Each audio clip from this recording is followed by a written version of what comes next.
Hi everyone. Today we want to talk a little bit about how to write the answer in SBL.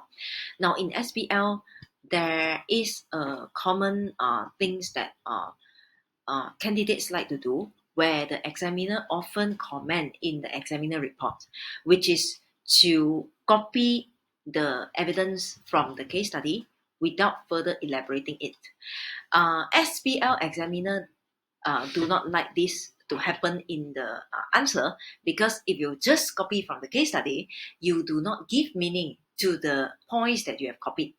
It is like you are telling your board of director, okay, this is something that I have to take note, but I don't understand why I need to take note. So if you don't tell your board of director why is this point important, your board of director will not understand why they need to take note of this. Right? So the more important thing in SBL answering is to develop the second part, where you copy an evidence or you quote an evidence. Better still, you quote an evidence. If you copy an evidence, it may make your answer to be too long, right? Too lengthy. So you just quote an evidence, but quoting an evidence is not enough. You have to tell why is the evidence important and why do you need to quote it. So you have to tell your board of director the second part.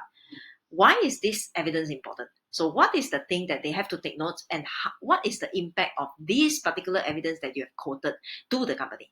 So that is the part that you have to develop, right, in order to secure your marks. So I'm going to talk a little bit about how do you develop this point.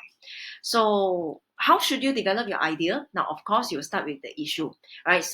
I think majority of the candidates, they would like to start with quoting the evidence from the text, right?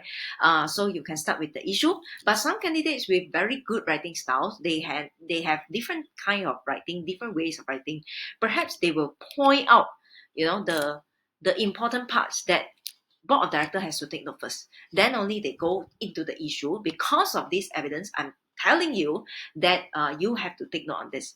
So in either way, it is okay, it's acceptable, right? But the basic way that I would usually advise candidates, if you have no idea how to write your answer, you can start with the evidence, right? You can start with the evidence. And this part, remember, it does not carry any marks now, because this is the one that you copy from text. So you have to develop further. But hopefully with quoting the evidence, you can start to develop your idea, right? So if you quote an issue, if you note this is an issue already, you have to develop your thinking in the next step, where you need to ask yourself, what will happen next, right? What is the thing that will happen next? So you should write the direct consequences from the evidence that you have quoted. So let's say you talk about, oh, the economy is having recession now. So what does it mean by recession? How recession affect us? So that is the next things that you have to think, right? And write down your answer. So you have to write down the direct consequences from the evidence that you have quoted. Then you can develop further to tell how does the consequence that you have mentioned just now impact the company, right? Think in terms of all this.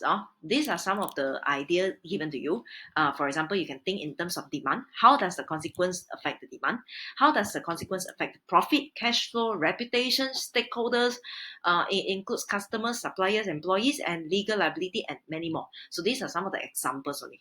So with this, right, you should focus more on the second and the third part, which are the part that gives you the marks, right? Rather than the issue. The issue should be as short as possible, as short as possible, as long as it is understood, right? So you should develop the second and the third part. So with this, you should have about 3 sentences or even 4 sentences to talk about a certain point, which is good enough.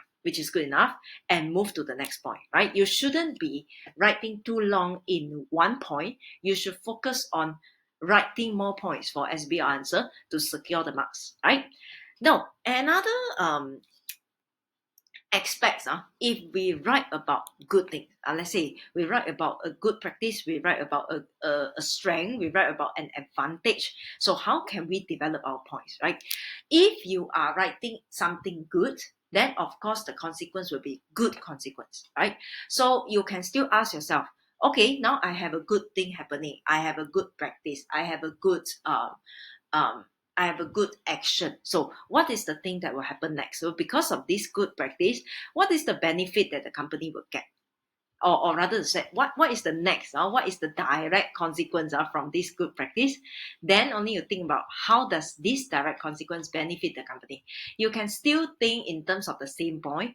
And furthermore, I give you one more point, is like, how does it help the company to secure the future opportunities, for example, to have some partnerships with another company, or to develop or to expand the business internationally, right? So this is another aspect. If you write about something good, you can still develop in the same way, but eventually you're writing the benefit rather than the negative consequences.